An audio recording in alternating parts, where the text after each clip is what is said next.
Entonces vamos a buscar el Nuevo Testamento, el libro de San Juan, capítulo 4, versículo 20.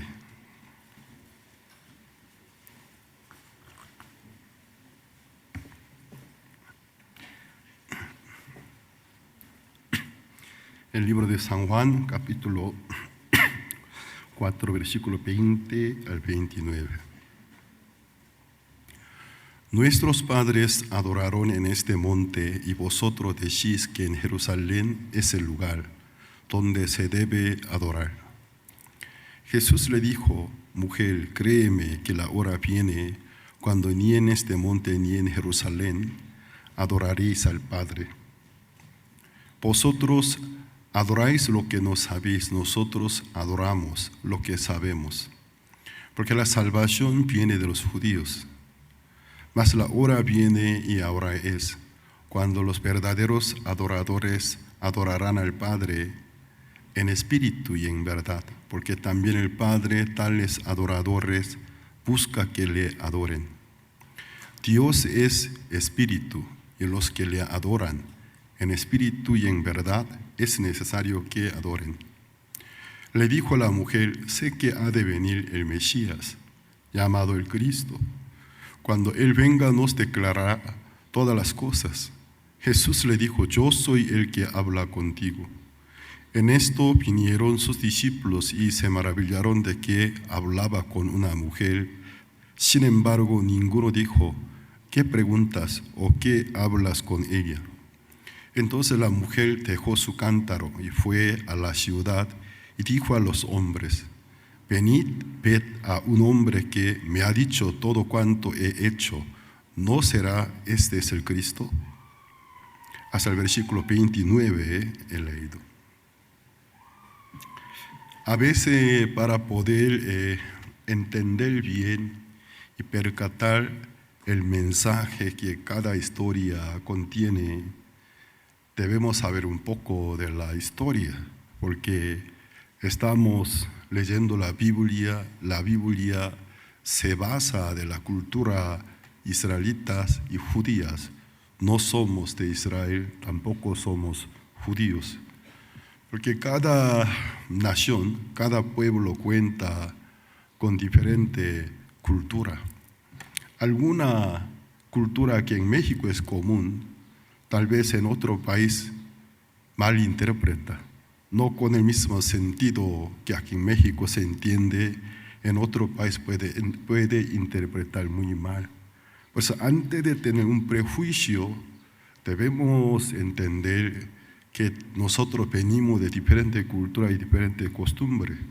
De la misma manera, la Biblia se basa en la cultura, o sea, el Antiguo Testamento de los israelitas, mejor dicho, de los hebreos. El Nuevo Testamento se basa de la cultura de los judíos y también griegos, porque en aquella época el idioma griego, el idioma oficial, aunque era el tiempo del Imperio Romano, pero la misma Roma se basaba de cultura griega, o sea, helenismo. Por eso, para poder entender muy bien el grano de la Biblia, a veces es necesario un poco estudiar la historia. Hace unos años, en Santo Domingo de República Dominicana, se organizó el campamento de la música organizado por los miembros del coro Gracias, el cual es uno del mejor coro a nivel internacional, artísticamente.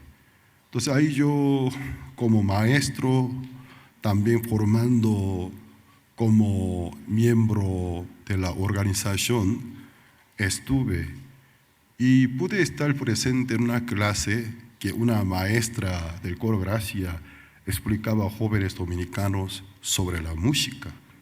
Quien quiera que quiere estudiar la música, nosotros muy a menudo solamente que nos interesa en canto, pero explicaba realmente para poder interpretar bien una música, aunque sea instrumentalistas, vocalistas, tiene que estudiar la historia de la música. Ella se explicaba y llamó mi atención. Ella seguía explicando porque cada canción se basa de un episodio, se basa de un acontecimiento. Los compositores en algún momento crucial de vida de ellos, por algún padecimiento o por algún suceso que personalmente marcaba una línea bien clara y les traía un cambio mental, compusieron canciones. Por lo tanto, sin estudiar el fondo, el fondo de cada música, una persona solo con su técnica trata de interpretar, es un fracaso total, decía. Cuando ella lo explicaba, llamó mi atención, porque realmente yo estuve de acuerdo y dije, esto creo que se parece mucho a la Biblia. Muy a menudo nosotros malinterpretamos un capítulo de la Biblia, alguna parábola de la Biblia, porque no entendemos la base. Entonces, ¿de qué se basa? De una cultura y costumbre. Pero ya que nosotros no conocemos aquella cultura, queremos interpretar un capítulo o un episodio según mi cultura, según mi tradición. Entonces, malinterpretamos en gran manera. Hay muchos capítulos, muchas parábolas, muy mal interpretados, mal enseñados, hoy en día tradicionalmente, pero ahora simplemente puedo mencionar uno de muchos de ellos. Por ejemplo, la epístola de Juan, primera de Juan, segunda y tercera, donde dice, confesaré tu pecado. Y muchos predicadores contemporáneos solo leen literalmente, ¿sabes? Dice que tenemos que confesar nuestro pecado. Entonces Cristo nos perdona. Pero una interpretación correcta debe recibir testimonio de la misma Biblia, porque la Biblia cuenta con una perfecta coherencia, concordancia. Entonces la interpretación, va correcto o no, debe comparar con diferentes citas bíblicas, concordancia, y toda la concordancia nos demuestra una sola misma coherencia o no. Aparte de primera de Juan, ¿en qué parte de la Biblia nos comprueba por pedir el perdón Dios nos perdona? De ninguna parte. Si confesare, Él te perdona, dice. Si fuera así, el cristianismo, una religión de confesar y pedir el perdón. Si fuera así, con otra religión no tiene mucha diferencia. El catolicismo también es igual. Confesar mi culpa, pedir el perdón. Hay forma de pedir el perdón. No solamente pedir un perdón gratuito, también ofrecer algún mérito correspondiente del perdón. El budismo también enseña lo mismo. Si te fallaste, confesar tu pecado y pedir el perdón. No solamente pedirlo y ofrecer algunos méritos como forma de pagar por tu culpa. Muchas religiones se basan de la misma línea de filosofía, lo que nosotros simplemente llamamos el legalismo. O sea, dependernos de nuestra conducta. Hiciste mal, entonces pide el perdón. Luego presenta un sacrificio como forma de pagar por tu culpa. Si fuera así, el cristianismo, una más de muchas religiones que existen. Pero cuando nosotros adentramos al mundo de la Biblia nunca aprueba por pedir el perdón, Dios te perdone. Eso no es enseñanza bíblica, sino enseñanza de muchas religiones paganas. La Biblia dice, bueno, te arrepentiste, te felicito, pero por lo menos lograste un paso muy importante para alcanzar el perdón. Bueno, aunque te arrepentiste, ya ahora estás bien consciente de tu culpa y tu error que has cometido. Pero cualquier culpa tiene su paga. Tiene que pagar por la culpa. Tú mataste a una persona, luego te arrepientes. Qué bueno que ni siquiera tenía sensibilidad, ahora te sensibiliza. En algún sentido te felicito, pero joven, entiende, tú ahora te arrepientes. Bueno, lograste un paso muy importante, pero por lo que tú hiciste, existe la penalidad. Tiene que pagar. Tenemos una ley, tenemos la Constitución, leyes penales en nuestra nación. Por más que tú estás arrepentido, pero tú estás obligado. Para tal clase de crimen merece, según nuestras leyes penales, cuántos años de la cárcel, algunos pocos países esta pena de la muerte. Si no cumple la penalidad, el pecado no se perdona. ¿De cuál es la penalidad del pecado según la Biblia? La muerte. En el libro de Levítico, capítulo 17, versículo 11, Romanos capítulo 6, versículo 24, Hebreos capítulo 9 también habla igual. Sin derramamiento de la sangre no se hace remisión de la persona. Yo la os he dado para remisión de vuestros pecados. Ya que la vida de la carne es de la sangre, yo la os he dado, la sangre, para remisión del pecado, dice. El pecado nunca se perdona sin que ofrezca, según la ley de Dios, no ofrezca la pena establecida por Dios, es la muerte. Si la interpretación de aquella cita bíblica de 1 de Juan, capítulo 1, si confesare tu pecado, Cristo te perdona. ¿Para qué Cristo murió entonces? ¿Para qué Cristo tuvo que morirse en la cruz? Simplemente por arrepentirte y pedir perdón. Si Dios te puede perdonar, ¿por qué Cristo tuvo que morirse en la cruz?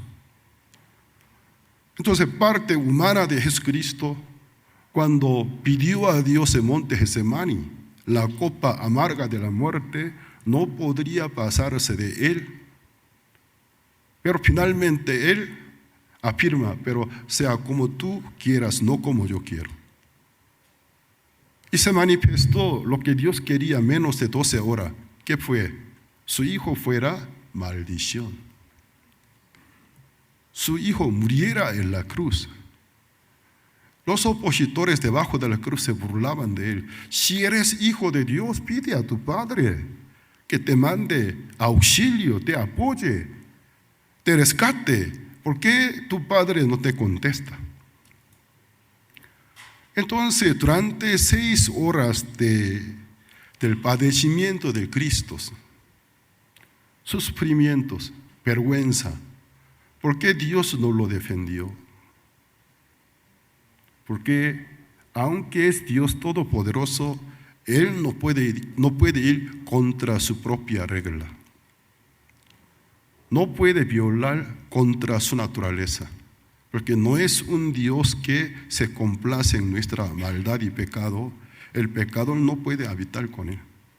Ya que Dios en Él cargó el pecado del mundo. Si Él no muere, se desvanece el propósito con el cual Jesucristo vino al mundo. Él tuvo que morirse. Cuando Jesús sintió la contestación de Dios, lo desamparó. En aquel momento, la única oración de Jesucristo rechazada. Durante 3 años de vida de justicia de Jesucristo, aquella oración de monte Getsemaní. Dios aplastó.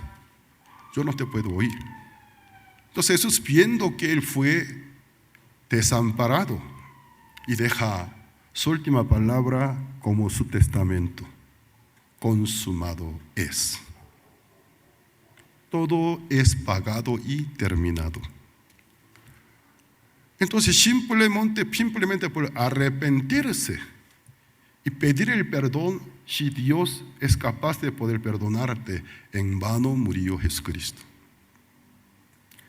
Eso no es la enseñanza bíblica, es tu invento y tu propia interpretación.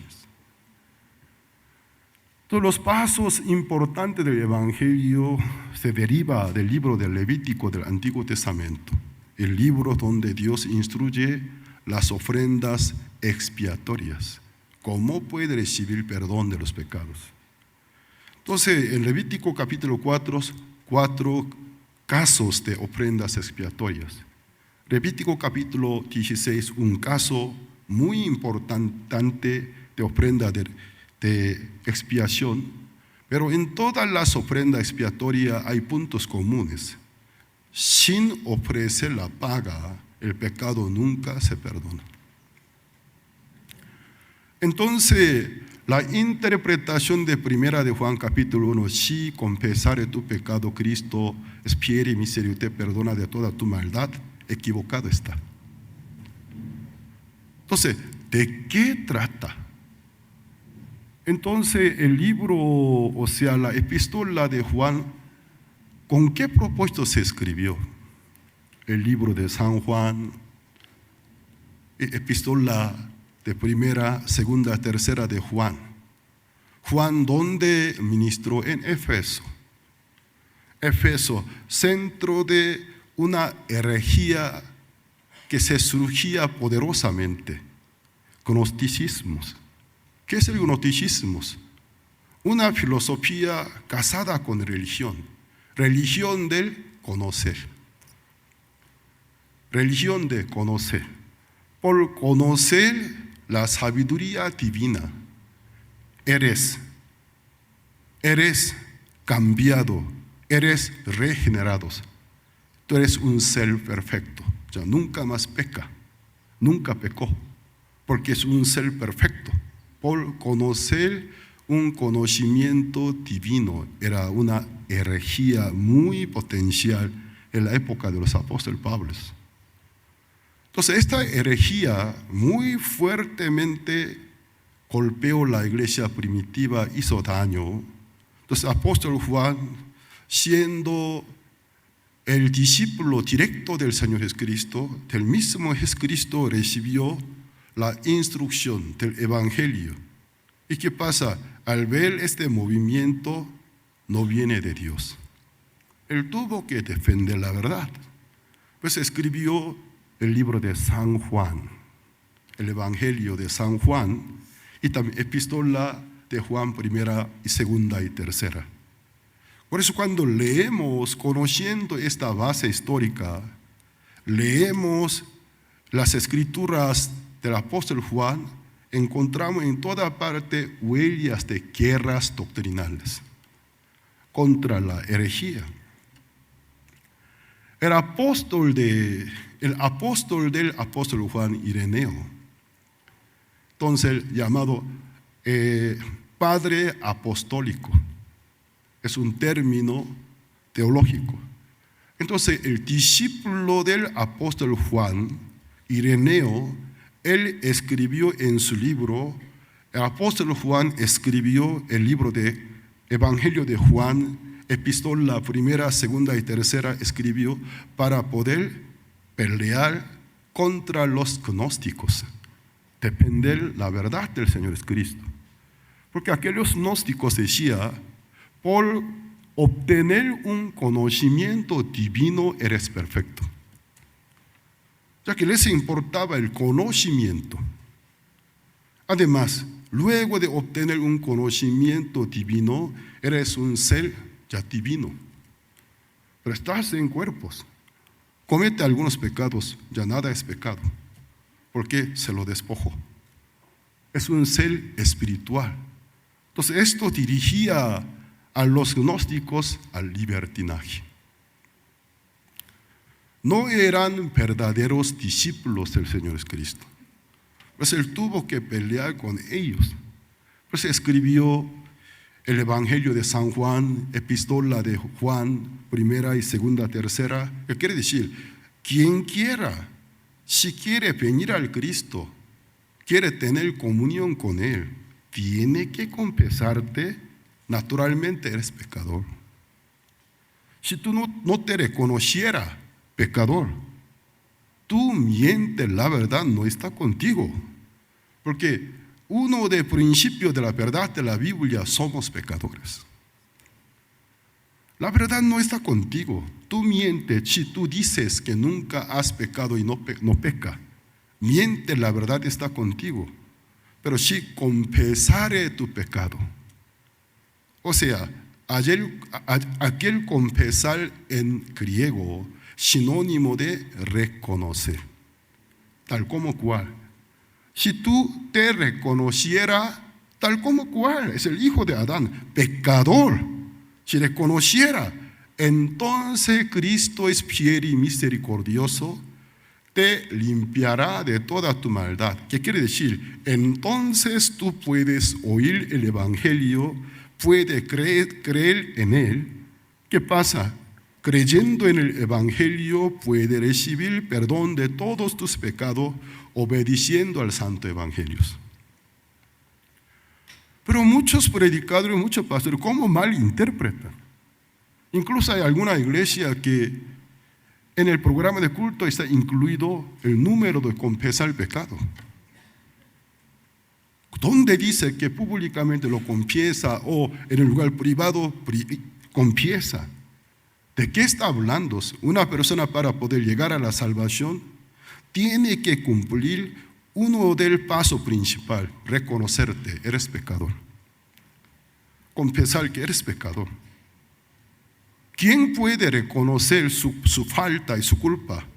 Quien realmente se arrepiente. Si no quiere arrepentirse, nunca lo reconocería. Cuando se reconoce como una demostración de su arrepentimiento genuino, ya no quiero seguir más mal paso, entonces estás listo para el siguiente paso: oír el Evangelio de la salvación, oyendo en él, creyendo ser perdonado de todos los pecados y recibir el don del Espíritu Santo. Así, lo siento, mucha ignorancia está expandida.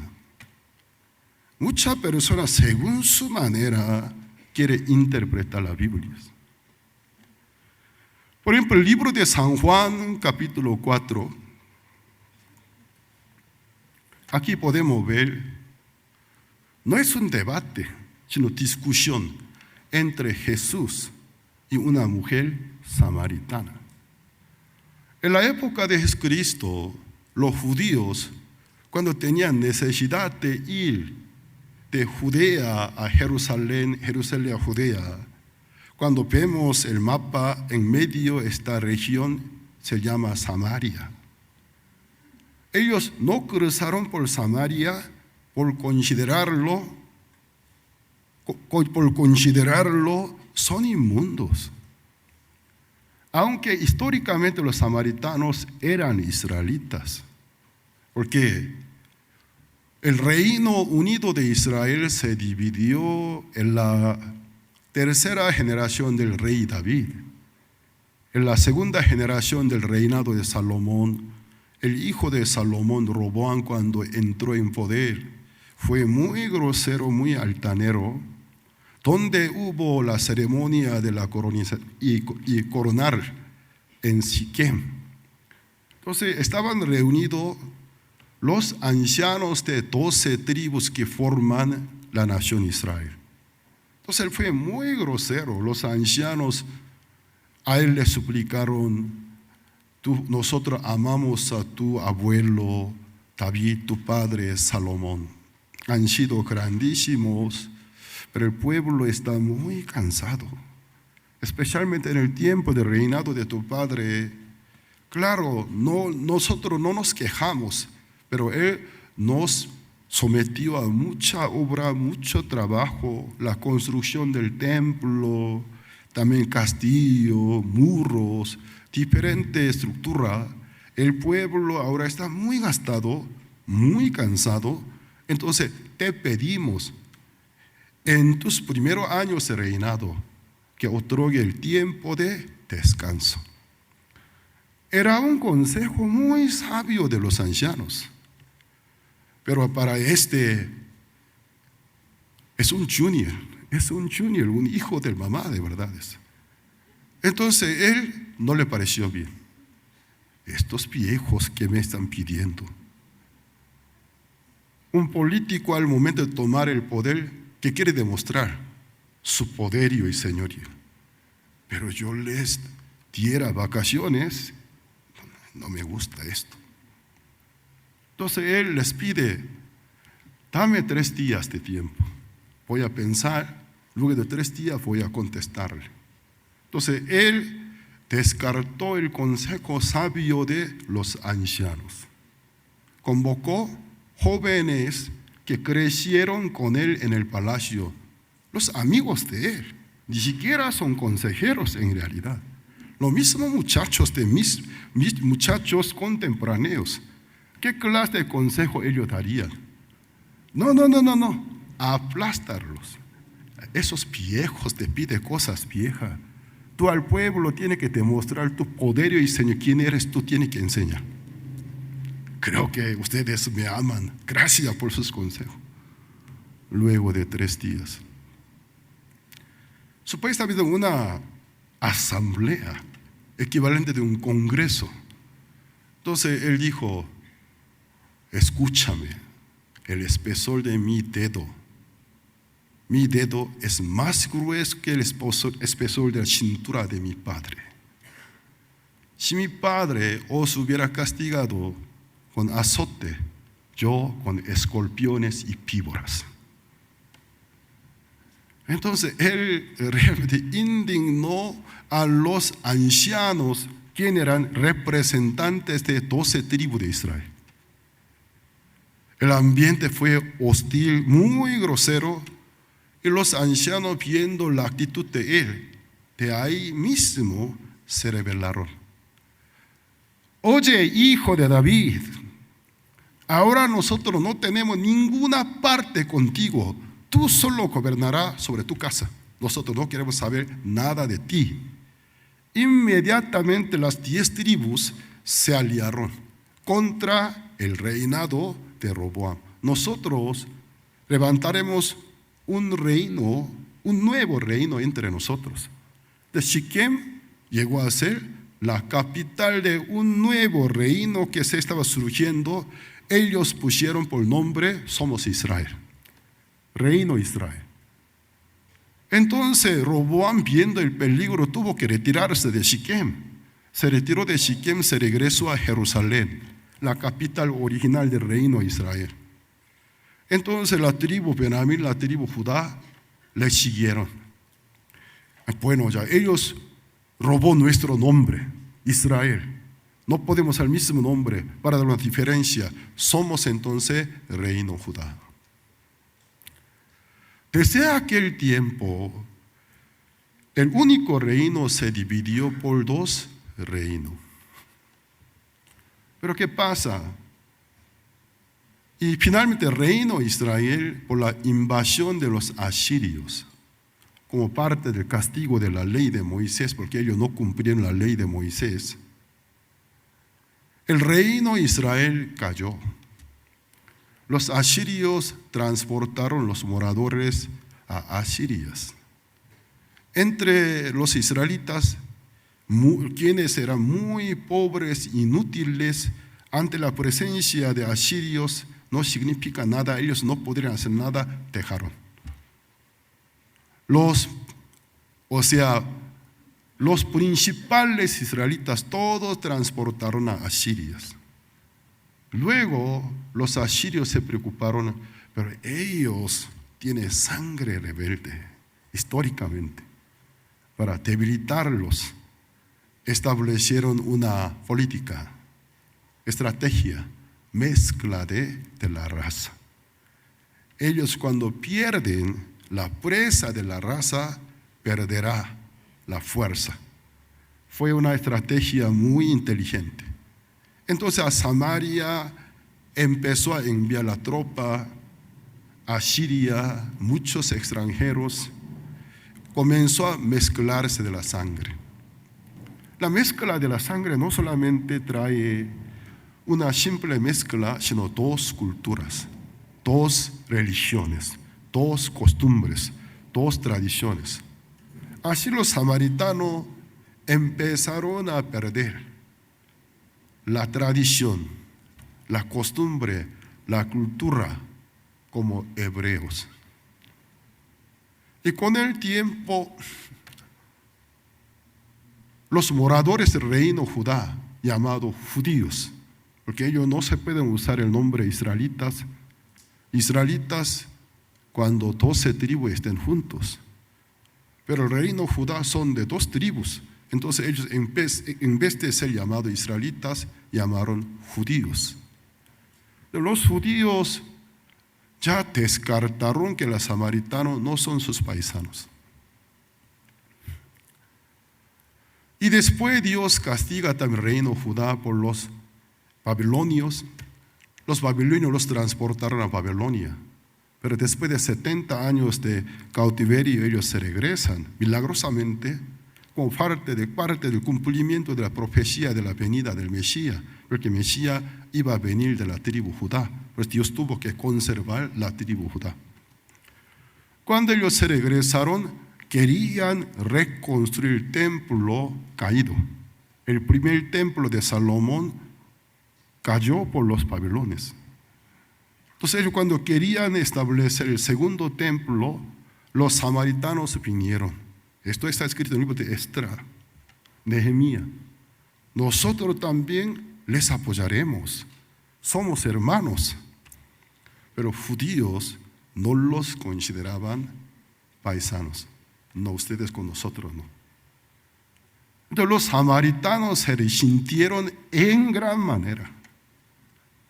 Ellos todavía quieren identificarse como israelitas, pero judíos, racistas, aunque son medios hermanos de ellos, pero descartaron: vosotros no sois judíos.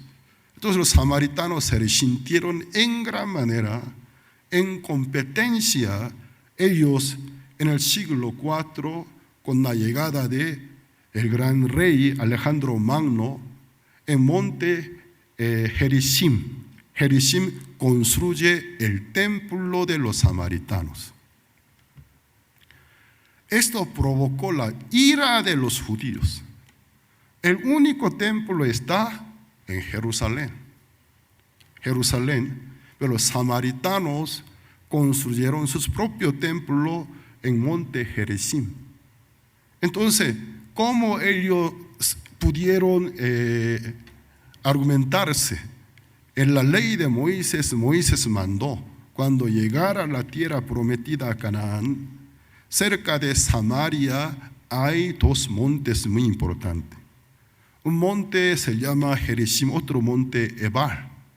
Entonces, 12 tribus se dividieran, unas cuantas tribus subieran al monte Gerizim, otras tribus a monte Ebal. Monte Gerizim y monte Ebal, por medio de un valle, está enfrente. Pero el sitio más cercano entre 2 montes, solo 250 metros. Entonces, la mitad de las tribus de Israel subieran a la cumbre de monte Gerizim, otra mitad a monte Ebal. Desde la cumbre de monte Gerizim, declarar bendiciones de la ley de Moisés. De monte Ebal, maldiciones a la ley de Moisés. De 2 montes, de ahí los samaritanos agarran el argumento: el monte sagrado por Moisés, elegido por Moisés, donde se debe aclarar y declarar y proclamar bendiciones. Monte Gerizim es monte de Dios, donde debe haber el templo.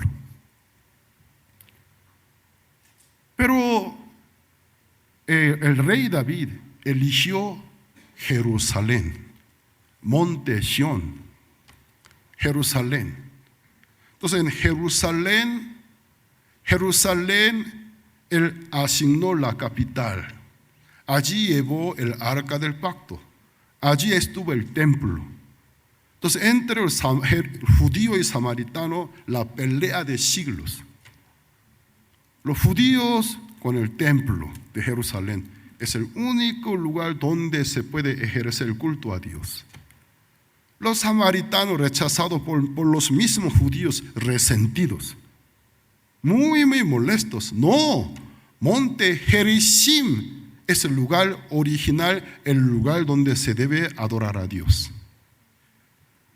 Entonces los judíos dicen, pero en el monte donde Abraham quiso ofrecer a su propio hijo, pero Dios preparó un cordero, o sea, un carnero por él, fue monte Morías. Monte Moría es actual monte Sión. Los samaritanos no.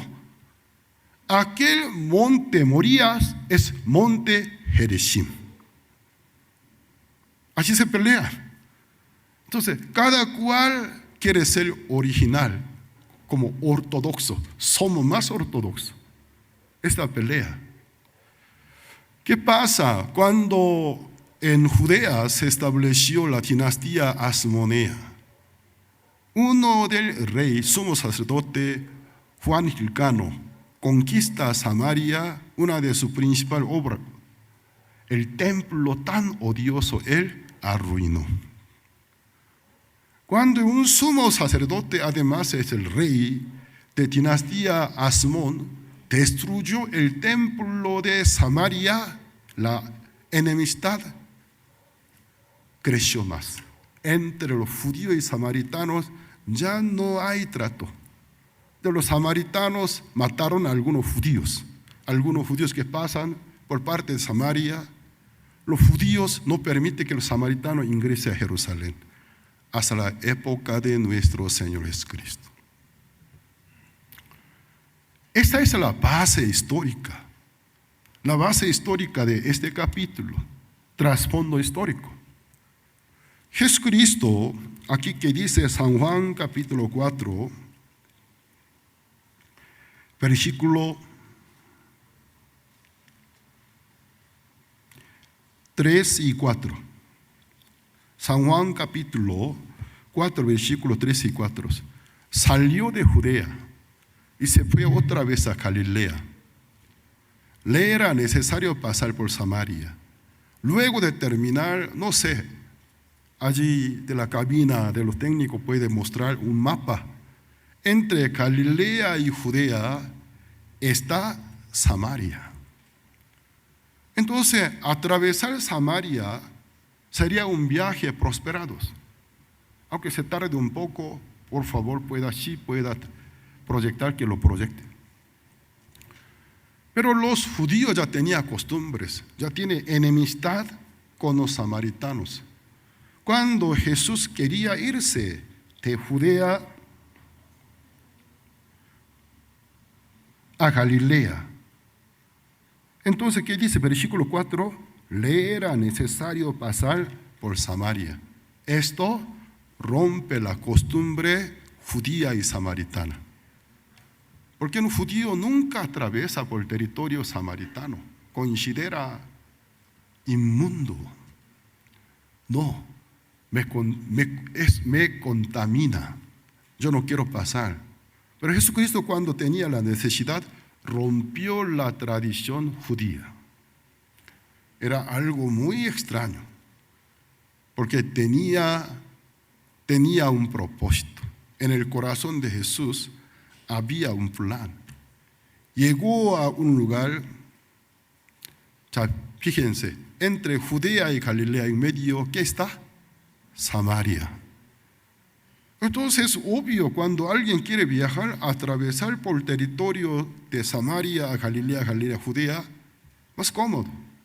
Pero los tercos judíos, tan racistas, para no contaminarse de la inmundicia de los samaritanos, daba una vuelta muy grande, media vuelta muy grande. Pero cuando Jesucristo tenía necesidad de irse de Judea y Galilea, le era necesario pasar por Samaria, ignoró la costumbre. Versículo 5. Versículo 5. Vino pues a una ciudad de Samaria llamada Sicar, junto a la heredad que Jacob dio a su hijo José. Y estaba allí el pozo de Jacob. Entonces Jesús, cansado del camino, se sentó allí junto al pozo.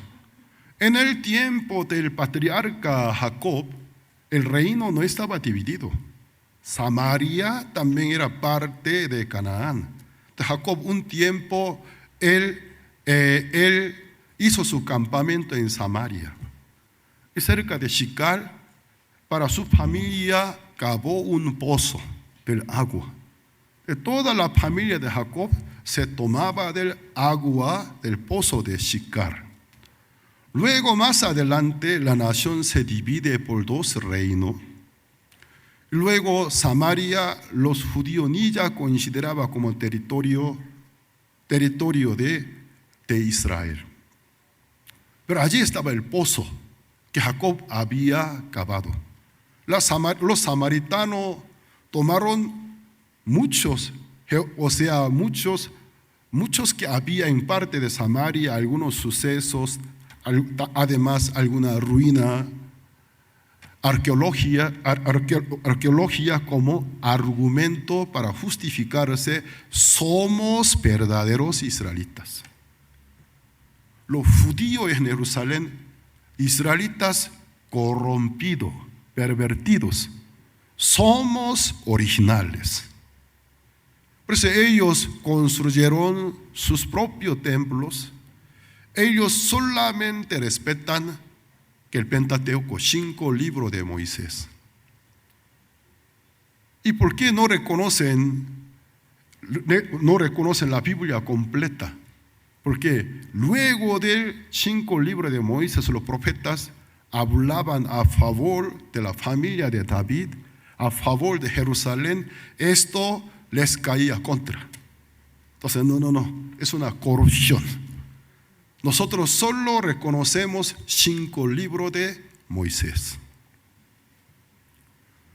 Entonces, entre los judíos y los samaritanos,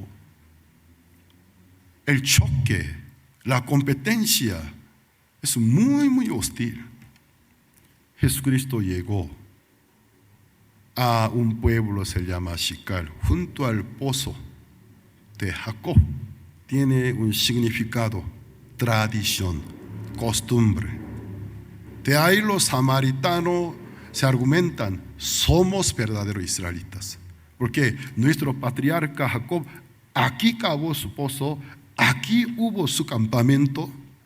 De monte Gerizim, mismo Moisés mandó que declarara bendiciones para Israel. Allí había un altar.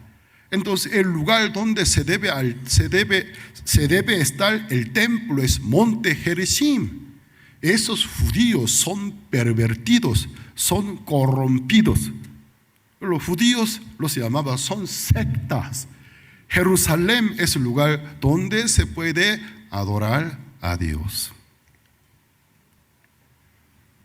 Por eso al principio, cuando Jesús habló con esta mujer samaritana, la reacción de mujer no fue tan agradable, apática. Entonces, mujer, dame algo de beber. ¿Lo vio? Lo ubicó, es judío. ¿Acaso tú no sabes que entre judío y samaritano no trata?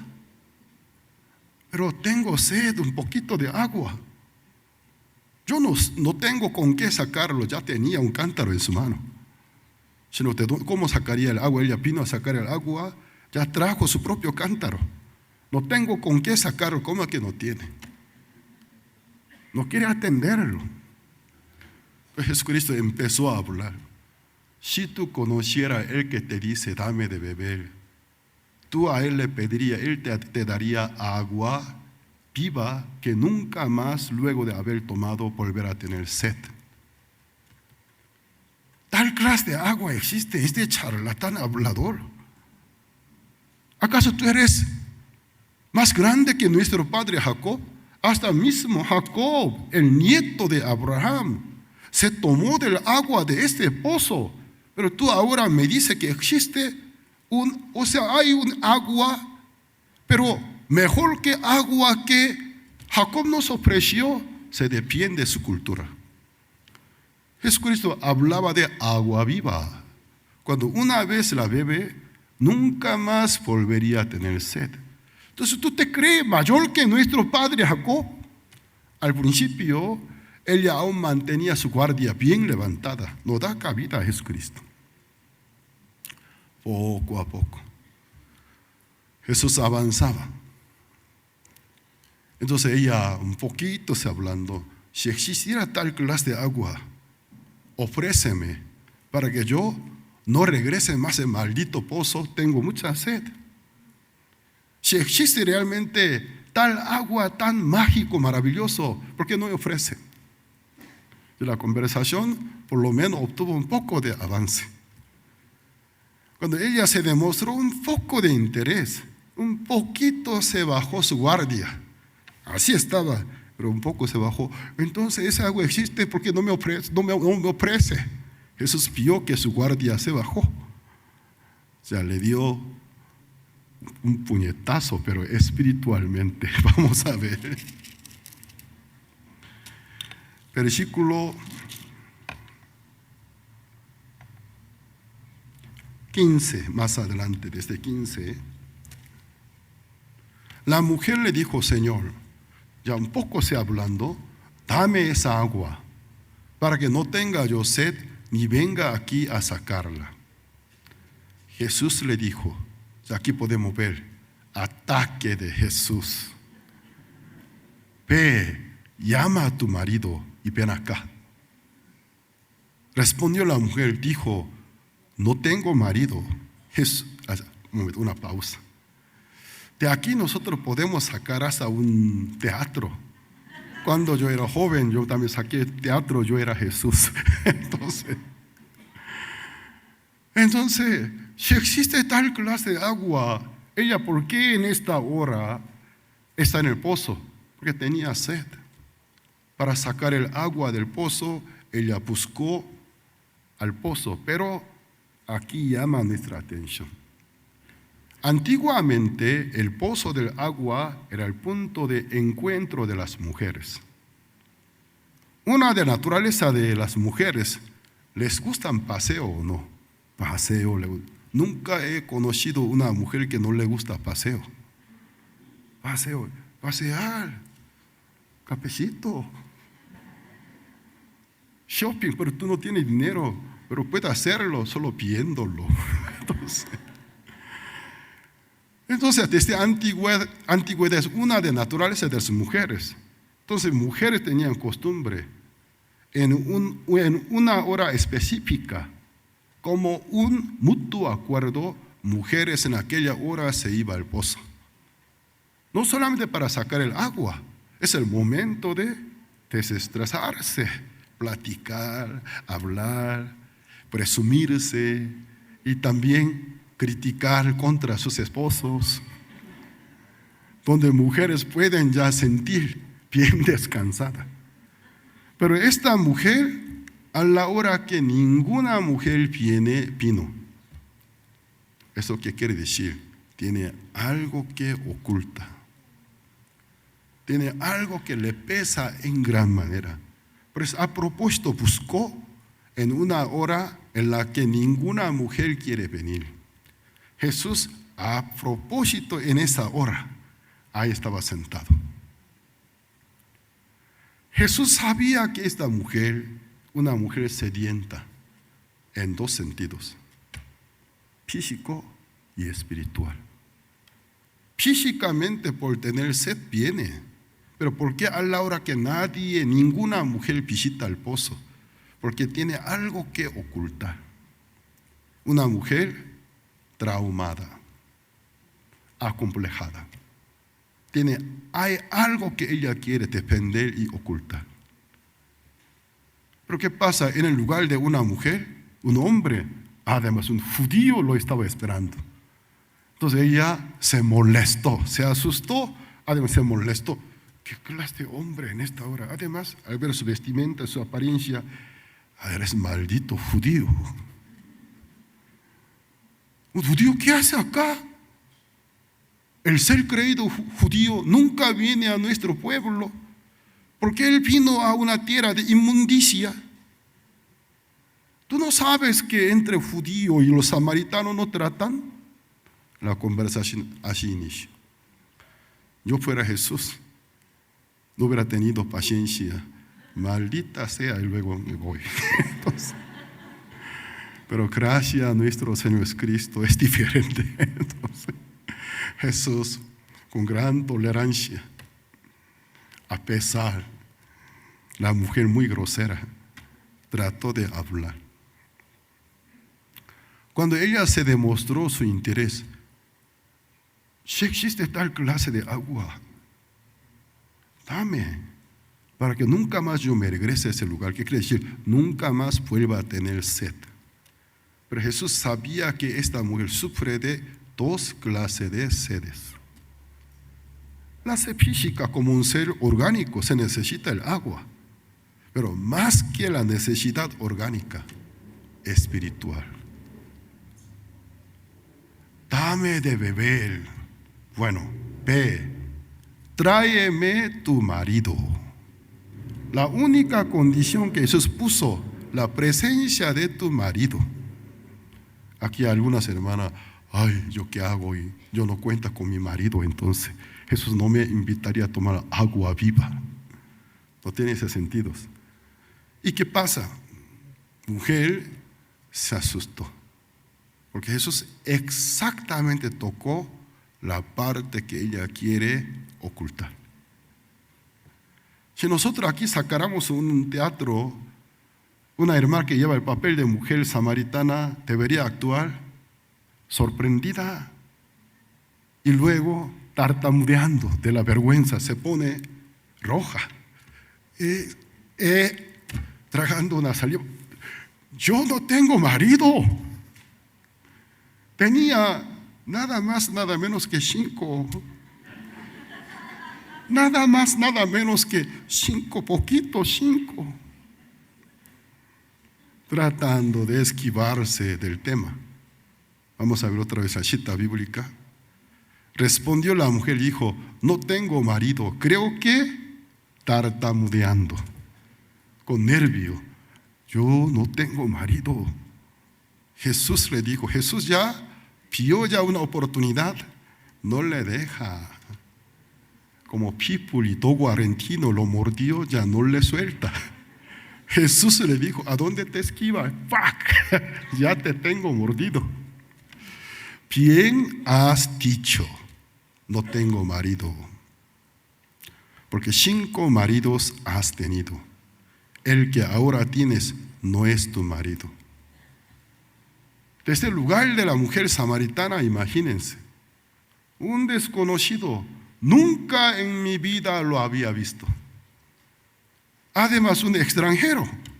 Hace unos 5 minutos estoy conociéndolo. Leyó toda mi vida. Yo no tengo marido. Bien has dicho la mujer.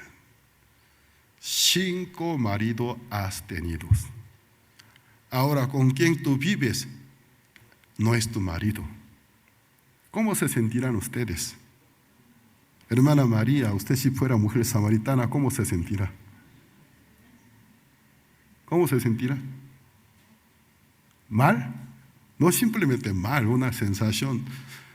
A ver, otra hermana, a ver, una hermana valiente me conteste. Pase el micrófono. Me sentiría muy humillada y muy avergonzada. Solamente humillada y avergonzada, pero piensa un poquito más. Descubierta también. Más que descubrir, es un hombre que nunca me conoció, tampoco yo lo conocí. Un extranjero que apareció, lee mi vida completa, bien transparente, lee. Pues asustada, sorprendida. Exactamente, más que susto. Entonces, ¿qué? ¿De qué pasa? Su corazón se abre más. Este es un mago, es un brujo, entonces, un profeta. ¿Cuál fue la reacción de ella? Vamos a ver. Le dijo la mujer: Señor, con mucho susto, me parece que tú eres profeta. Tú eres un profeta. Entonces ella empezó a sentir algo divino, un ambiente, una sensación divina. No estoy con un hombre natural, común y corriente. Desde cuando él empezó a hablar, sentí que era algo extraño.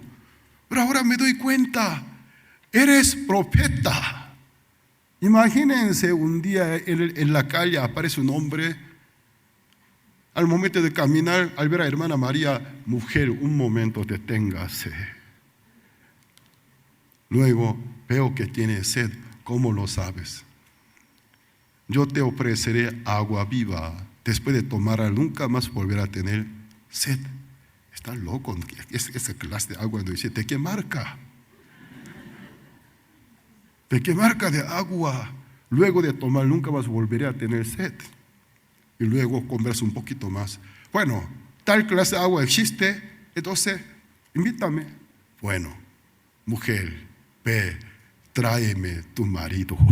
Entonces, le traería a Iván, pero si usted fuera samaritana, avergonzada, trataría de esquivar. Ese es el tema que no quiere que nadie lo toque. Yo no tengo marido, Señor. Jesús: bien has dicho. Bien has dicho que tú no tienes maridos. Porque has tenido 5, nada más, nada menos que 5, poquitito. Ahora, con quien vive tampoco es tu marido. ¿Cómo se sentirá usted? Más que asustada. Entonces la mujer samaritana: Señor, ya su guardia totalmente se bajó. Señor, me parece que es profeta. Ya la guardia se bajó. Jesús adentra. Vamos a ver el siguiente versículos. Nuestros padres. Ya la mujer, dependiendo a su tradición, su costumbre, nuestros padres, o sea, los samaritanos, adoraron en este monte. Cerca de Sicar se veía monte Gerizim, indicando aquel monte. En este monte, el otro mapa, por favor, donde se puede ver la ubicación de Samaria y monte Gerizim, monte Ebal, para que no se puedan entender bien. Y voy a seguir explicando y luego ya van a proyectarlos. La mujer samaritana con su dedo indicando monte Gerizim, que ahí se veía un monte aproximadamente 800 metros de alto. Nuestros padres adoraron en este monte Gerizim, y vosotros, los judíos, decís que en Jerusalén es el lugar. Siguiente. ¿Dónde se debe adorar? Jesús le dijo. Ya la mujer samaritana ahora ya le reconoció más que profeta. Es un hombre, no sé qué. Siento algo divino, yo una sensación divina. Estoy hablando con un siervo de Dios. Pero nuestros padres, dependiendo su cultura, y dijeron: este monte es el monte donde se debe adorar a Dios. Pero vosotros, los judíos, decís: Jerusalén es el lugar donde se debe adorar a Dios. Todavía no aparece el mapa, todo el mundo está esperando el mapa. Siguiente cita bíblica. Adoraréis al Padre. Siguiente. Vosotros, ahora Jesús contesta: adoráis lo que no sabéis. Nosotros adoramos lo que sabemos. Porque la salvación viene de los judíos. Porque según la Escritura, Sagrada Escritura, la salvación viene de los judíos. El Mesías viene con la nacionalidad judía, con sangre judía. Siguiente. Mas la hora viene. La mujer samaritana se defiende su cultura, su costumbre. Jesús, como judío humanamente, pero podemos ver, no se defiende su cultura y su costumbre. Mas la hora viene, y ahora es, cuando los verdaderos adoradores adorarán al Padre en espíritu y en verdad. Podemos ver dos requerimientos para poder ser a quienes Jesús llamó los verdaderos adoradores. Los verdaderos adoradores adoran al Padre en espíritu y en verdad, porque también el Padre tales adoradores busca que le adoren. Dios es espíritu. Una pausa. Ya he leído unas cuantas citas bíblicas. 2 veces se repite la misma palabra espíritu. Pero ¿fijaron ustedes? Los verdaderos adoradores en espíritu, donde dicen espíritu en verdad, en espíritu con minúscula.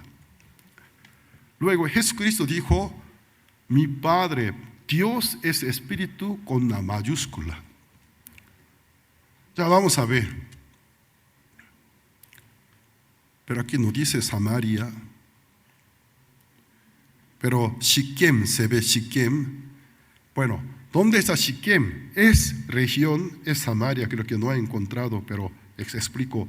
El color amarillo donde Manasés, y luego aparece con un puntito Siquem, es región de Samaria. Ahí mire, 2 triángulos, Monte Ebal, Monte Gerizim. De Monte Gerizim, Monte Ebal. Jerusalén está abajo, en el verde. Samaria. Ya, parte de Samaria, podemos ver, ahí está, no es mapa actual. Regrese al mapa anterior, por favor. Ahí abajo, color verde, donde Jerusalén, Judá. Entonces los judíos dicen que el lugar donde se debe adorar a Dios, allí, Jerusalén de Judá. Los samaritanos, Monte Gerizim de Samaria. Bueno, gracias. Ya ustedes ubicaron dónde está Samaria, dónde está Jerusalén, Monte Gerizim y Ebal, ¿no? El servicio lleva un poco de carácter académico también. Algún día voy a darle exámenes, entonces. Bueno, vamos a continuar con la cita bíblica. Dios es espíritu, con la mayúscula. Ya, entonces, mi Padre, los que le adoran otra vez, en espíritu, en minúscula, en verdad, es necesario que adoren. Siguiente. Ya que Jesucristo descartó la pelea defensiva de las tradiciones entre los judíos samaritanos. Samaria es el lugar original, Monte Gerizim, el sagrado monte donde Moisés ofreció a un carnero, donde Dios dijo que edificara el templo. No es Samaria, es Jerusalén. David asignó Jerusalén. Jerusalén es antiguo monte Morías. En Jerusalén hay el templo, el lugar donde se debe adorar. No, sí o no, sí o no, no. Pelea de siglos. Pero Jesucristo no dependió a su cultura, a su costumbre. Aunque humanamente Él nació como judío. Sino dijo, mi Padre, viene la hora que Dios busca a los verdaderos adoradores. Los verdaderos adoradores le adorarán en espíritu y en verdad. Dios es espíritu con mayúscula. los que le adoren, o sea, los verdaderos adoradores, en espíritu con minúscula y en verdad. Ahora es, dijo. La mayúscula E, sin duda, es el Espíritu Santo. La minúscula, la E, es nuestro espíritu. Nuestro espíritu. Ya que Dios es espíritu, un adorador, si realmente fuera un verdadero adorador, le debe adorar en espíritu. En verdad. Si no fuera espíritu, sino en emoción, en sentimiento, no puede tener contacto con Dios, porque eres espíritu. Nuestro Dios no cuenta con pasión humana, sentimiento humano, es Dios. Tiene su naturaleza. Un culto dominado por sentimentalismo y sensacionalismo no tiene nada que ver con Dios. Hoy en día muchos pastores predicadores tienen una inclinación a dirigir su culto muy emocional y sentimental. A propósito, habla rápido, queriendo acelerar, queriendo provocar que se altere el público, con fondo musical. En muchos lugares he visto, mientras tanto que el pastor predica, le acompaña fondo musical. Además, cuando el pastor un poco emocionalmente habla, hay da más volumen. Entonces la gente se conmueve. Oh, el Espíritu Santo me está hablando. Ahora siento. Porque, bueno, está bien, sientes la música. Además, el salón, el auditorio está adecuado con un efecto especial. Todo el mundo, ¿cómo se sienten? Avivado, el avivamiento, lágrima, hasta temblor. Algunos débiles sentimentalmente se pierde el control de su estado psicológico, el cuerpo tiembla, se cae al piso, se da la vuelta sobre el piso. Mira la manifestación del Espíritu Santo, dice. Yo en la Biblia solo he visto Jesucristo y los apóstoles levantaban los que se tirado el piso y también se daban la vuelta, los levantaba, los calmaba. Pero hoy en día, ¿qué clase de Espíritu Santo echa a las personas al piso? Les hace bailar. Los que llegaron delante de Jesucristo, medio así, Jesús reprendía y luego corregía, dejaba con su juicio cabal bien calmado. ¿Qué pasa?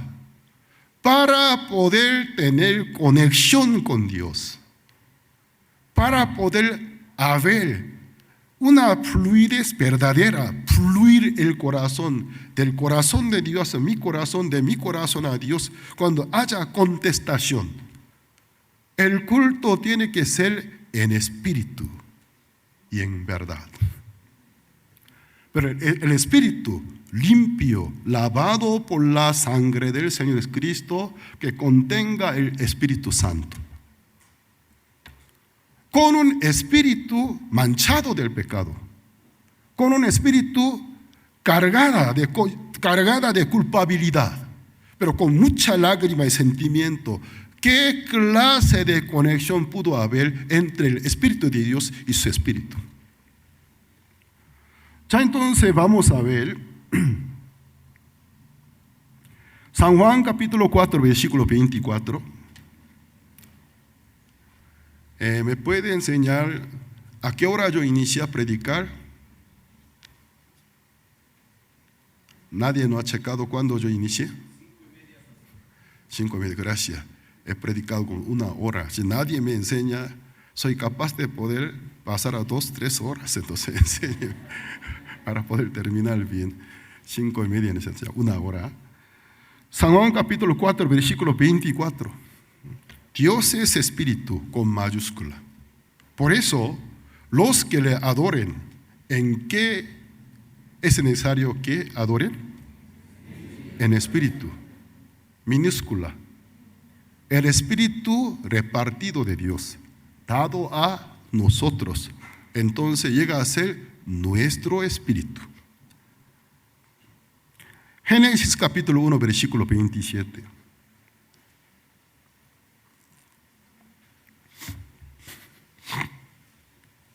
Génesis capítulo 1, versículo 27. Y creó Dios al hombre a su imagen. A imagen de Dios lo creó, varón y hembra los creó. Ya aquí la imagen, palabra imagen, no es física. Ya Jesucristo mismo aclaró, Dios es espíritu. Él no tiene un cuerpo biológico, ni sexo. Ni sexo tiene. Entonces, aquí dice, y creó Dios al hombre a su imagen, a imagen de Dios lo creó, y varón y hembra los creó. Entonces, ¿en qué consiste lo que dice imagen? Su semejanza. Pero Jesucristo dijo, eres espíritu. Ya entonces,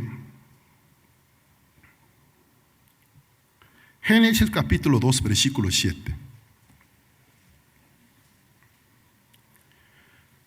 Entonces Jehová Dios formó al hombre del polvo de la tierra, parte del cuerpo, él formó con polvo de la tierra, y sopló en su nariz aliento de vida.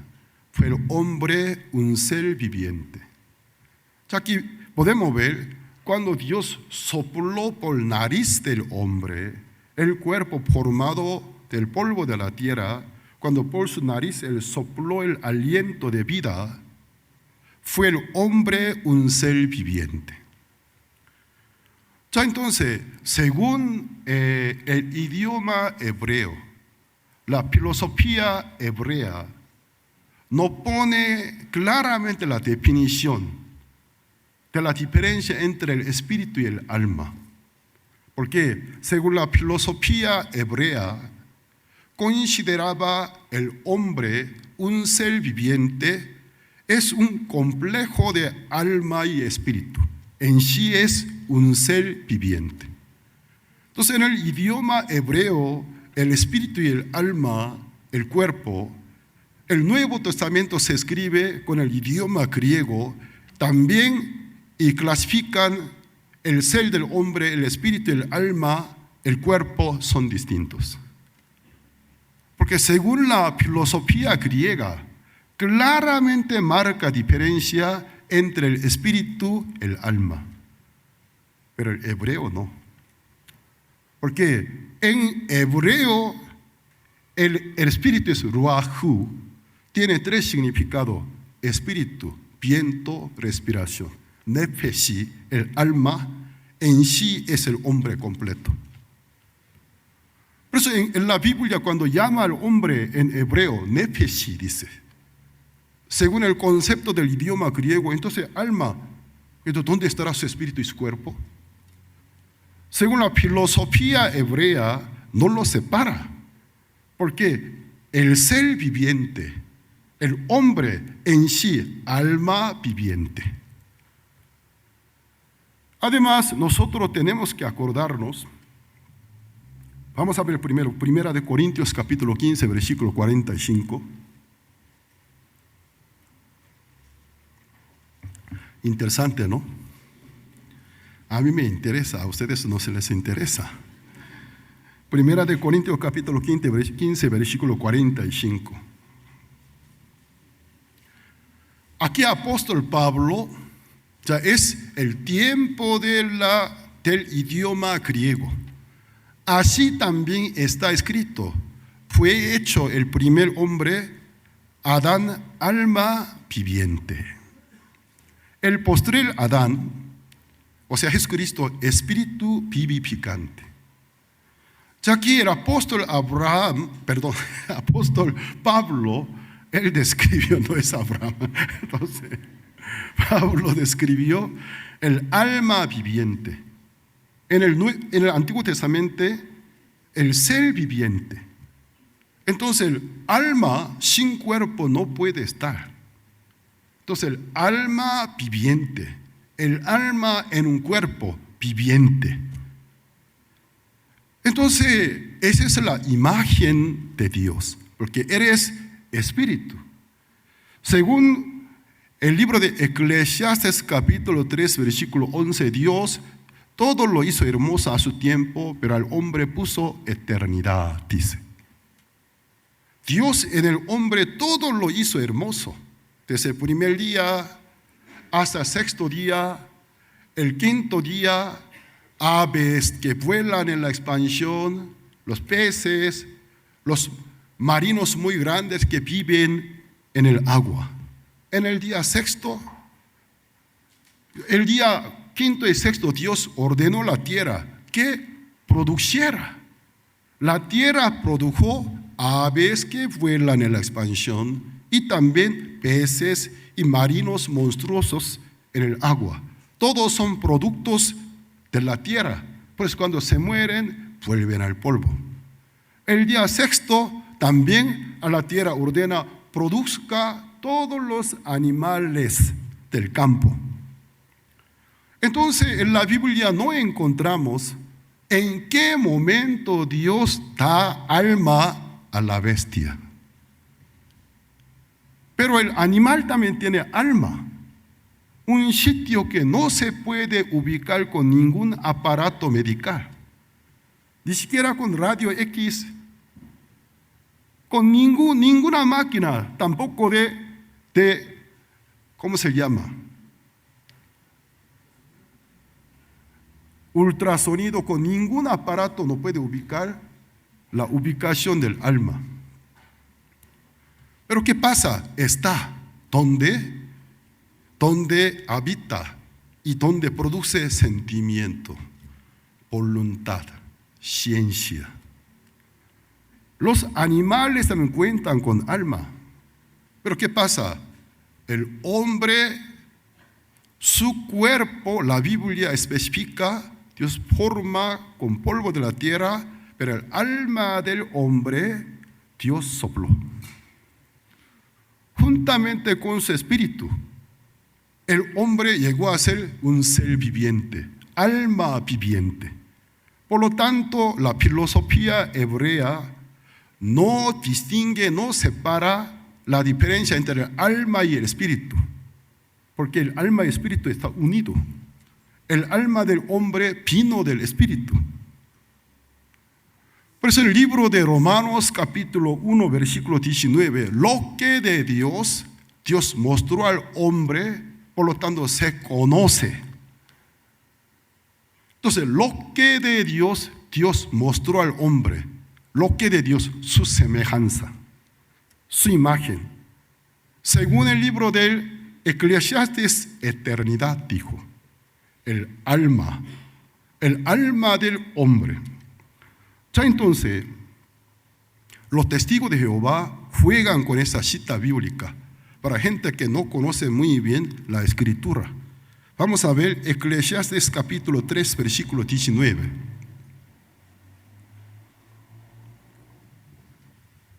Eclesiastes capítulo 3, versículo 19 al 21. Porque lo que sucede a los hijos de los hombres, lo que sucede a las bestias, un mismo suceso es, como mueren los unos, así mueren los otros. Y una misma respiración tiene todos, ni tiene más el hombre que la bestia, porque todo es vanidad. Hasta aquí lee los testigos de Jehová. Ya ve, la Biblia dice, no hay ninguna diferencia, no existe lugar del juicio eterno. Un solo mismo suceso. Y todo lo que sucede a los animales, a los hombres también. Como la bestia se muere, el hombre también. Por lo tanto, cuando se muere, vuelve al polvo, no existe lugar de juicio eterno. Hasta aquí lee. Pero nunca quiere leer los siguientes versículos. Vamos a ver. Toda va a un mismo lugar. Todo es hecho del polvo y todo volverá al mismo polvo. Versículo 21. ¿Quién sabe? Con signo. Y nos pregunta, ¿quién sabe que el espíritu de los hijos del hombre sube a dónde? arriba y que el espíritu del animal desciende abajo a la tierra, aquí pone una diferencia. Por eso el Antiguo Testamento no maneja el concepto, la definición del espíritu, el alma, el cuerpo, no como del idioma griego. Por lo tanto, para poder entender en el Antiguo Testamento donde dice el espíritu y el alma, para poder percibir bien de qué trata, tiene que leer el contexto completo. Entonces, al leerlo bien, uno de definición del espíritu ruahu en hebreo tiene tres definiciones: espíritu, viento y respiración. ¿Qué quiere decir? El respiro del animal, su vida, cuando muere, desciende a la tierra, se pudre con su cuerpo, se descompone. Pero habla del espíritu del hombre, ¿quién sabe? El espíritu del hombre asciende arriba, el espíritu de bestia desciende. Pone una diferencia, porque son de diferentes lugares. Eclesiastes capítulo 12, versículo 7. La Biblia marca la diferencia. En cuanto al cuerpo no tiene mucha diferencia. Nosotros contamos con sentimientos, emociones, voluntades, animales también. Tenemos una inteligencia más alta, pero los animales también tienen cierto nivel de inteligencia. Parece lo mismo, pero la Biblia pone una diferencia. Cuando la bestia muere, se descompone, se desaparece su alma juntamente con su cuerpo. Pero el espíritu del hombre asciende. Eclesiastes capítulo 12, versículo 7. Y el polvo vuelve a la tierra como era, y el espíritu, ¿a dónde vuelva? Vuelva a Dios que le dio. Todo el capítulo 12 habla de los sucesos de vejez del hombre, descomposición cuando se muere. Habla alegóricamente comparando con una casa, como una casa vieja, su columna se debilita, la ventana alegóricamente se refiere los ojos, se oscurecen, la mollina deja de moler, significa dentadura. Entonces el hombre fuerte significa columna, se joroba. En capítulo 12 describe alegóricamente los avances de vejez y la muerte. Luego, ¿qué sucede después de la muerte? ¿Qué pasa? El cuerpo vuelve al polvo de donde fue tomado, de donde era. Porque fue tomado de polvo de la tierra, fue formado con polvo de la tierra. Pero Dios, por nariz, diferente que otros animales, aves, peces y bestias, al hombre él mismo sopló, no dijo que la tierra produjera su alma, sino él sopló. Entonces en el hombre, cuando entró el Espíritu de Dios, juntamente el Espíritu formó su alma. Son inseparables. Ya entonces, Dios es Espíritu. La conexión con Dios del corazón al corazón, del espíritu al espíritu. Por eso, Padre Dios, buscan los verdaderos adoradores. ¿Quiénes son los verdaderos adoradores? ¿Cuál es el verdadero culto que Dios busca?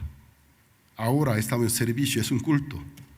Pero es un culto conjunto, todos los salvos. Pero el verdadero culto no significa solo el culto ceremonial, sino una conexión del corazón al corazón. El verdadero culto no se ofrece en un lugar específico. Ese lugar no es la iglesia. Ustedes son iglesias. Ese lugar no es templo. No traten de judaizarlo. Entonces los conceptos contemporáneos no trate de conceptualizar conforme a los judaizantes. Ese lugar nunca puede llamar templo. Ningún lugar es templo. Porque la Biblia dice, donde mora el Espíritu Santo es templo. Antiguamente el Espíritu Santo temporalmente moraba en alguna casa de material noble. Pero todas las casas fueron contaminadas y fueron destruidas. Luego Dios construyó un templo indestructible. Los santos, los que recibieron la salvación, cuando están unidos, sois el templo del Espíritu Santo, dice. Amén. Somos templo. Por lo tanto, llamar a un edificio templo es un concepto equivocado. Ningún edificio es templo. Puede ser templo no para Dios, templo para bailar, templo para festejar, templo para comer, quizás puede decir, pero ningún edificio de la iglesia es templo. Porque el templo es la asamblea, no es el edificio. Ya entonces, ¿dónde es el lugar? Realmente se puede adorar a Dios. Cuando estamos juntos es un culto muy importante. Pero no todos los días podemos estar juntos. Por eso nosotros hemos fijado algunos días entre semana. El domingo, también el miércoles, porque entre semana, lunes al domingo, muchos días, para que no se olvide de Dios. En el medio del día, el miércoles, organizamos un culto más. Y también culto dominical, aparte pequeñas reuniones. Hoy en día, muchos dan cultos solo en lugares reconocidos, pero no tiene culto en espíritu. Es un problema. Pero Padre Dios busca a los verdaderos adoradores. Quienes le adoren en espíritu y en verdad. Muy importante no dejar de congregarnos. Pero aparte de darse el culto de la congregación, tiene que haber cultos personales en espíritu, en verdad. Lo que yo quiero preguntar a ustedes, ¿ustedes adoran a Dios en espíritu? Pero en verdad, no formal, no apariencia, sino en verdad. Jesucristo dijo, mujer, no hace falta que tú te vayas a Jerusalén, tampoco a Monte Gerizim, porque viene la hora que mi Padre busca los verdaderos adoradores. Dios es espíritu. Los que le adoren en espíritu y en verdad. La mujer se sorprendió. Yo sé que eso, cuando venga el que será llamado el Cristo, cuando venga el Cristo se va a realizar.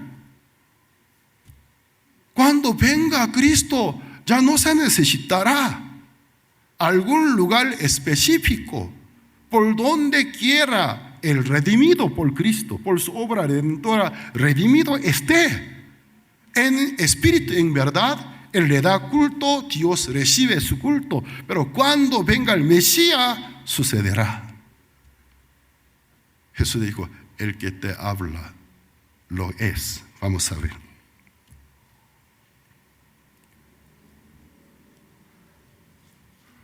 No, citas anteriores. 24.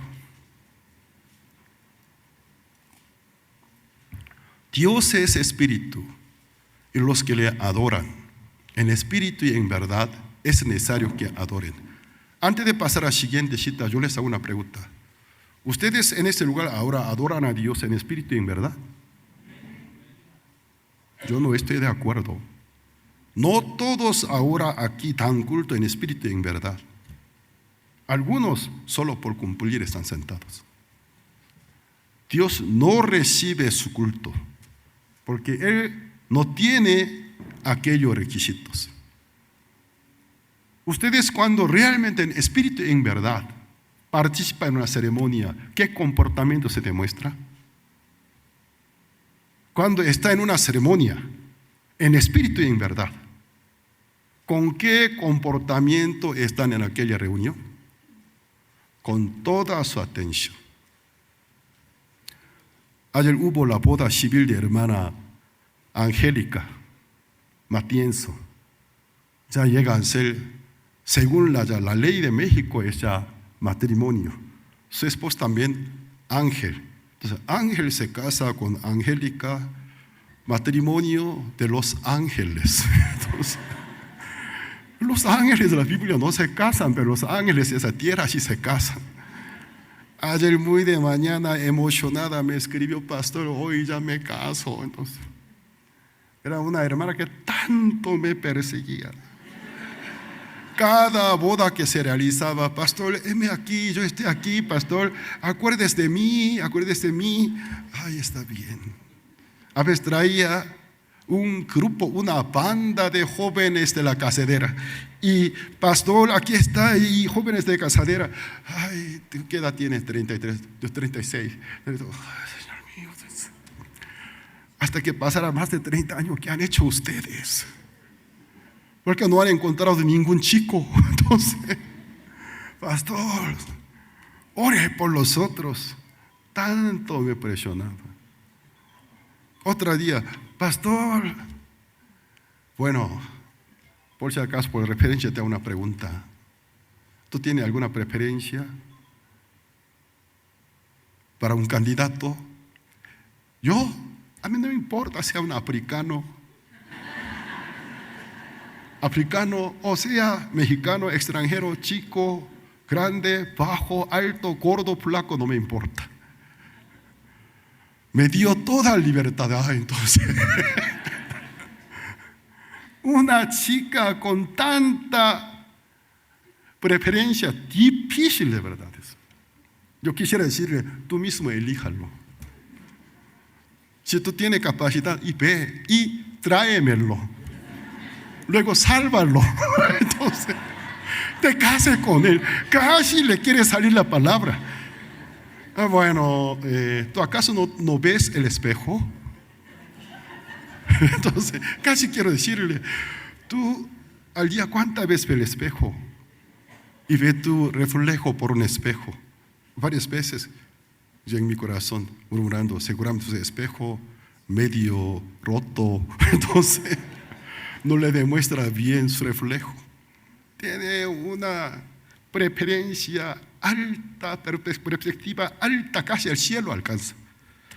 Entonces, y ve y consíguelo, sálvalo y luego tráelo. Entonces, luego yo voy a dirigir. Entonces, casi bromeo.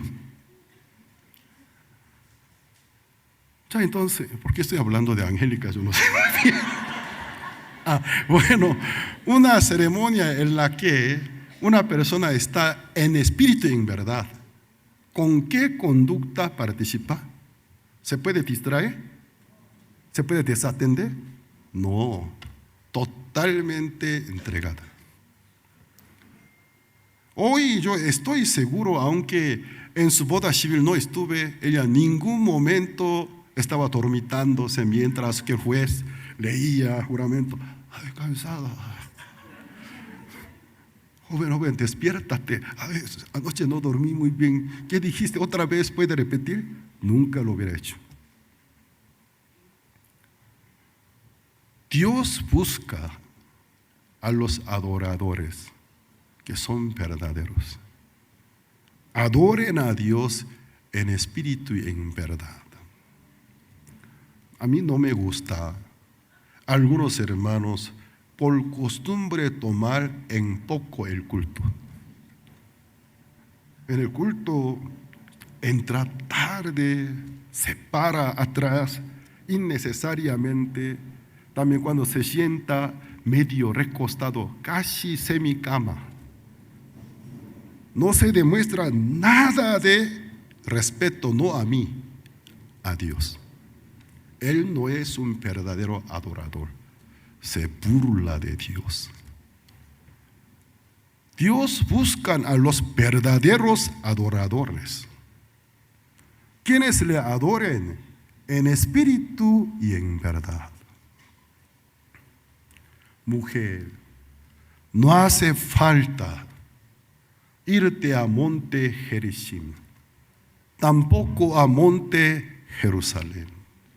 Viene la hora. Mi Padre es espíritu. Busca a los verdaderos adoradores, quienes le adoren en espíritu y en verdad. ¿Ustedes cómo toman en Dios? ¿Cómo toma a Dios en la vida de ustedes? ¿En poco o en mucho? Si realmente usted lo toma en mucho, para mí, al momento que yo busco conexión con Dios, a mí no me importa, a mí no me interesa quién sea miembro de mi familia, molestarme no permito. Simplemente digo, estoy orando, estoy leyendo. Mantente silencio. Entonces, ningún miembro de mi familia cuando me ve, cuando estoy tratando de acercarme a Dios, me interrumpe. Que es la hora más seria de toda agenda diaria de mi persona. Es el momento de yo tengo que buscar la conexión con Dios, queriendo percibir su palabra y queriendo comunicarme con Dios, una verdadera adoración, para que haya una interactuación, va y viene de mi corazón a Dios, de parte de Dios a mi corazón, a través de la oración, a través de la palabra de Dios. Es un verdadero culto. Pero muy a menudo nosotros tomamos en muy poco el culto. No solamente la ceremonia de culto oficial. Hay muchos que entre semana en su corazón nunca se da culto a Dios. Es un religioso. Ustedes no sean religiosos. Religiosos solo repiten algunos reglamentos. Religiosidad. Pues el verdadero adorador le importa convivir con Dios, tomarlo, tenerlo presente. Amén. En mi vida, vivir delante de Él, porque Él me ve, Él me oye. Nadie me pueda, la hora que nadie me pueda ver, nadie me pueda oír. Hay una presencia.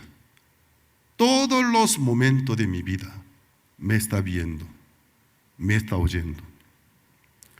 Vivir delante de Dios es el culto que Dios busca. A tales adoradores Él le gusta. Bendice. Tú realmente a mí me respeta, me honra, yo te honraré. Tú realmente a ti te acerca a mí, yo me acercaré a ti. Tú me honras, yo te honraré. Tú me reconoces, yo te exaltaré entre los hombres. Amén. Así es nuestro Dios. Por eso ustedes tengan cuidado para no convertirse en unos religiosos, sino verdaderos adoradores, para que en sus vidas haya manifestación del Espíritu Santo, interactuación. Él me acompaña, me protege, me bendice sobre mis acciones que reconociéndole yo hago. Él a mí me recompensa. Nuestro Dios es así. No, ustedes no mal abusen la salvación por gracia. Pero en la vida luego de haber recibido la salvación, la Biblia dice, conforme a la obra de cada uno, Dios paga, dice. Hay su recompensa en nuestra vida. No sean abusivos, llevando una vida totalmente descontrolada. Por gracia soy salvo, esa persona está fuera. No entiende el corazón de Dios. Si realmente ustedes, al ver a sus hijos, por realmente amar al Padre, reconoce al Padre y veo que con respeto vive, ¿no les agrada? ¿No les agrada? ¿No quiere ayudarlo? ¿No quiere recompensarlo? ¿No quiere protegerlo? ¿Eso de dónde vino? De la semejanza de Dios vino. Nuestro Dios está vivo. Entonces, yo realmente lo tomo en serio. Él me toma en serio. Algunos se sienten tomados en poco, arrepiéntanse, porque largo tiempo han tomado en poco a Dios. Si tú realmente tomas mucho en serio a Dios, nunca Dios te tomará en poco, porque es su naturaleza. Alguien me honre, yo lo honraré.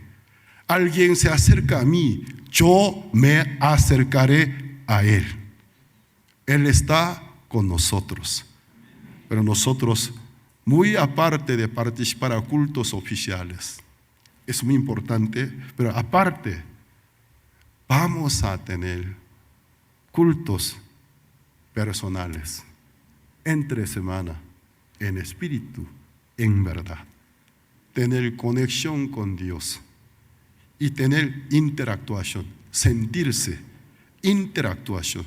Mi corazón le adora, mi corazón le alaba, mi corazón pone mirada a Él.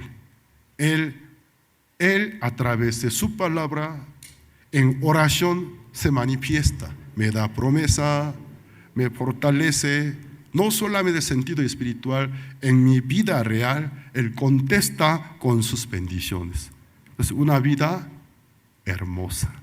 Amén.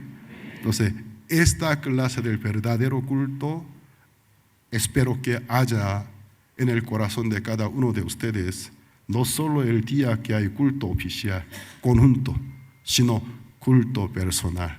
En cada hogar haya una verdadera conexión con Dios. Hoy hasta aquí compartimos.